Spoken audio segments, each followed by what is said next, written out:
Bonjour, je vous propose aujourd'hui de parler de formation théologique.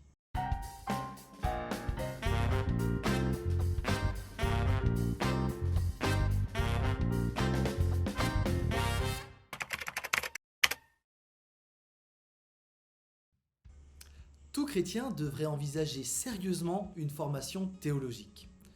La théologie, ce n'est pas un truc de spécialiste ou d'intellectuel dont on pourrait se passer. En réalité, les chrétiens sont tous des théologiens à leur niveau. À partir du moment où nous parlons de Dieu, nous faisons de la théologie. Et il vaut la peine de réfléchir un petit peu à ce que nous croyons, ce que nous comprenons, parce que notre compréhension de Dieu a nécessairement un impact sur notre vie de foi. Étant tous appelés à être des disciples, il est bon de prendre du recul pour considérer qui est notre maître, au risque de suivre une idée fausse que nous pourrions nous inventer, ce que la Bible appelle une idole. De telles études de théologie permettent de bien lire et comprendre la Bible dans son contexte et de profiter de ce que des chrétiens du passé nous ont laissé comme riche héritage. Il y a tant à découvrir. À plus forte raison, quand nous sommes appelés à partager la Bible, la formation est incontournable. La Bible nous avertit d'ailleurs de manière solennelle pour que les enseignements correspondent à la sainte doctrine. Alors rassurez-vous, il n'est pas obligatoire de faire un doctorat pour avancer dans sa foi ou pour enseigner dans l'Église. Ceci dit, prenez garde, parce que quand on commence à goûter les richesses de la Bible, qu'on en savoure les bienfaits dans notre vie et dans ce qu'on peut partager, alors on en veut toujours plus. Et vous serez peut-être tenté finalement de pousser vos études de théologie.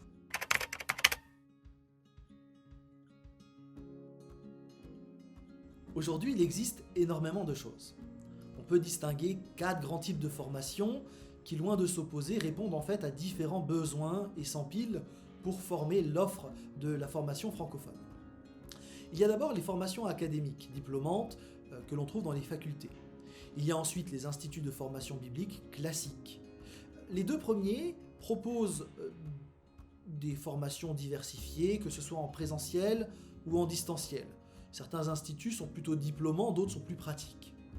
Il y a ensuite les unions d'église qui développent leur propre programme de formation, CFB, REF pour les CEF par exemple. Les ambitions sont plus modestes que dans les deux autres et en général visent un public jeune.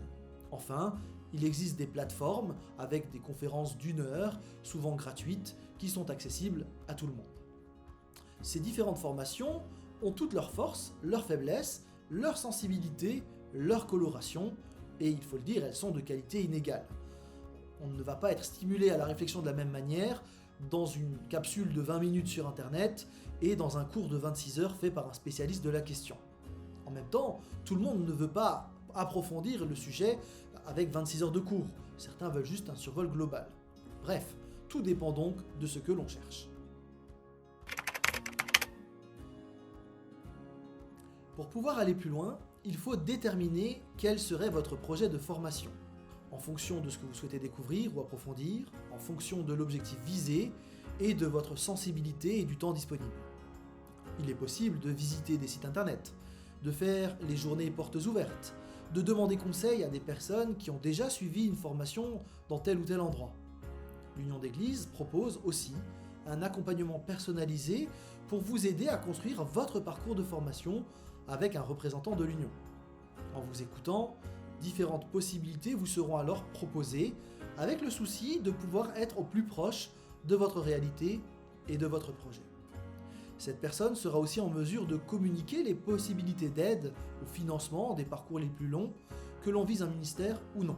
Par ailleurs, une fiche pratique sur la formation existe désormais et permet une première approche pour vous permettre d'avancer sur cette réflexion.